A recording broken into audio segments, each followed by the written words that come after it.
اللہ الرحمن الرحیم۔ السلام علیکم۔ حضرت سارہ رضی اللہ تعالی عنہ حضرت ابراہیم خلیل اللہ کی پہلی بیوی تھیں۔ وہ ایک بادشاہ کی بیٹی تھی اور عجیب حالات میں حضرت ابراہیم علیہ السلام کے عقد نکاح میں آئیں۔ جب حضرت ابراہیم علیہ السلام ملک عراق سے ہجرت کر کے شام کی طرف روانہ ہوئے، راستے میں ان کا گزر ایک ایسے شہر میں ہوا جہاں میلے یا جشن کی کیفیت تھی۔ لوگ بیش قیمت ملبوسات سے آراستہ ادھر ادھر پھر رہے تھے۔ حضرت ابراہیم علیہ السلام نے لوگوں سے پوچھا کہ یہ ہنگامہ طرب کیا ہے؟ انہیں بتایا گیا کہ یہاں کے بادشاہ کی بیٹی نے اپنا شوہر خود منتخب کرنے کا اعلان کیا ہے۔ چنانچہ اس غرض کے لیے بادشاہ کی بیٹی دوپہر کے وقت سوار ہو کر لوگوں کے ہجوم سے گزرتی ہے۔ ابھی تک اس کی نظر انتخاب کسی پر نہیں پڑی، اب اس کے آنے کا وقت ہوا ہی چاہتا ہے۔ حضرت ابراہیم علیہ السلام حیران ہو کر لوگوں کی گفتگو سن رہے تھے کہ شہزادی کی سواری آن پہنچی۔ اس کی نظر اچانک حضرت ابراہیم علیہ السلام پر پڑی۔ صحت مند جسم اور چہرہ جلال و نبوت سے منور، فوراً اعلان کر دیا کہ میری شادی اس مسافر سے ہوگی۔ شاہی کارندے اسی وقت حضرت ابراہیم علیہ السلام کو بادشاہ کے محل میں لے گئے۔ بادشاہ اپنی بیٹی کا انتخاب دیکھ کر حیران ہو گیا۔ اس کا خیال تھا کہ اس کا ہونے والا داماد کوئی صاحب ثروت ہوگا۔ اب جو سادہ کپڑوں میں ملبوس ایک نادار آدمی کو دیکھا تو بہت افسوس ہوا۔ حضرت سارہ رضی اللہ تعالی عنہا کو بارہا سمجھایا کہ تیرا اس کا جوڑ نہیں ہے، اپنے خیال سے باز آ جا، لیکن حضرت سارہ رضی اللہ تعالی عنہا اپنے قول پر جمی رہیں۔ چنانچہ مجبوراً بادشاہ نے اپنی لخت جگر کی شادی حضرت ابراہیم علیہ السلام سے کر دی۔ چند دن وہاں گزارنے کے بعد حضرت ابراہیم علیہ السلام نے مصر جانے کا ارادہ ظاہر کیا۔ حضرت سارہ رضی اللہ تعالی عنہا نے اصرار کیا کہ وہ بھی ساتھ جائیں گی۔ حضرت ابراہیم علیہ السلام نے پہلے تو انہیں بہت روکا، لیکن آخر ان کے اصرار سے مجبور ہو کر انہیں بھی ہمراہ لیا اور مصر کی طرف چل پڑے۔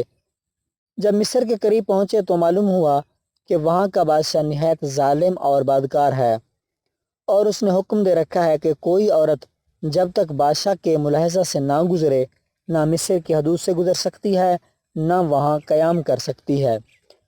حضرت ابراہیم علیہ السلام نے حضرت سارہ رضی اللہ تعالی عنہ کو ایک صندوق میں بند کر کے حدود مصر سے گزارنا چاہا تاکہ بادشاہ کے شر سے محفوظ رہیں، لیکن پہرے داروں نے صندوق کھول لیا اور حضرت سارہ رضی اللہ تعالی عنہ اور حضرت ابراہیم علیہ السلام دونوں کو بادشاہ کے سامنے پیش کیا۔ بادشاہ نے حضرت ابراہیم علیہ السلام سے پوچھا کہ تم کون ہو اور یہ عورت کہاں لیے پھرتے ہو؟ حضرت ابراہیم علیہ السلام نے جواب دیا، میں ایک مسافر ہوں اور یہ عورت میری ایک قریبی رشتہ دار ہے، ہمارا شام جانے کا قصد ہے۔ بادشاہ نے کہا تم دونوں کو ابھی چند روز یہاں ٹھہرنا ہوگا۔ یہ کہہ کر اس نے اپنے ملازموں کو ان کی رہائش کا بندوبست کرنے کا حکم دیا۔ حضرت ابراہیم علیہ السلام کو مجبوراً وہاں قیام کرنا پڑا۔ بادشاہ کی نیت حضرت سارہ رضی اللہ تعالی عنہ کے متعلق صاف نہ تھی۔ ایک دن حضرت ابراہیم علیہ السلام کی عدم موجودگی میں بادشاہ بری نیت کے ساتھ حضرت سارہ رضی اللہ تعالی عنہ کے پاس آیا۔ حضرت سارہ رضی اللہ تعالی عنہ نے بارگاہ الہی میں دعا کی کہ اے مولا کریم مجھے اس کے شر سے بچا۔ اللہ تعالیٰ نے بادشاہ کو مفلوج اور بعض روایتوں کے مطابق اندھا کر دیا۔ اب وہ نہایت عاجزی سے گڑ گڑایا کہ اے نیک خاتون میری خطا معاف کر اور خدا سے دعا کر کہ مجھے اپنی اصلی حالت میں لوٹا دے۔ حضرت سارہ رضی اللہ تعالی عنہ نے کہا کہ میرا شوہر خدا کا محبوب پیغمبر ہے، تو اس سے معافی مانگ۔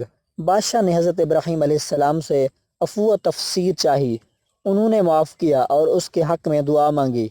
بادشاہ اپنی اصلی حالت پر لوٹ آیا اور اپنی طرف سے حضرت ابراہیم علیہ السلام کی خدمت میں ایک نیک سیرت عورت پیش کی جن کا نام حضرت ہاجرہ رضی اللہ تعالی عنہ تھا۔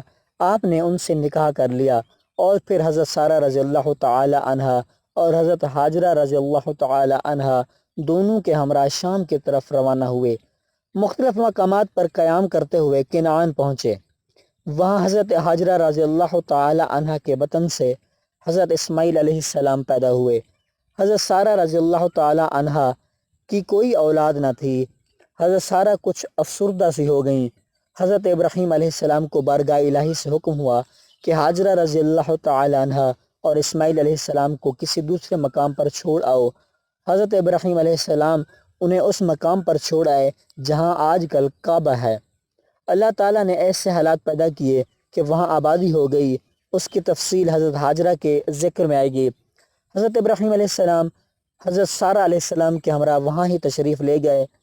مدت گزر گئی، حضرت ابراہیم علیہ السلام بوڑھے ہو گئے اور حضرت سارہ رضی اللہ تعالیٰ عنہ بھی بہت ضعیف العمر ہو گئیں۔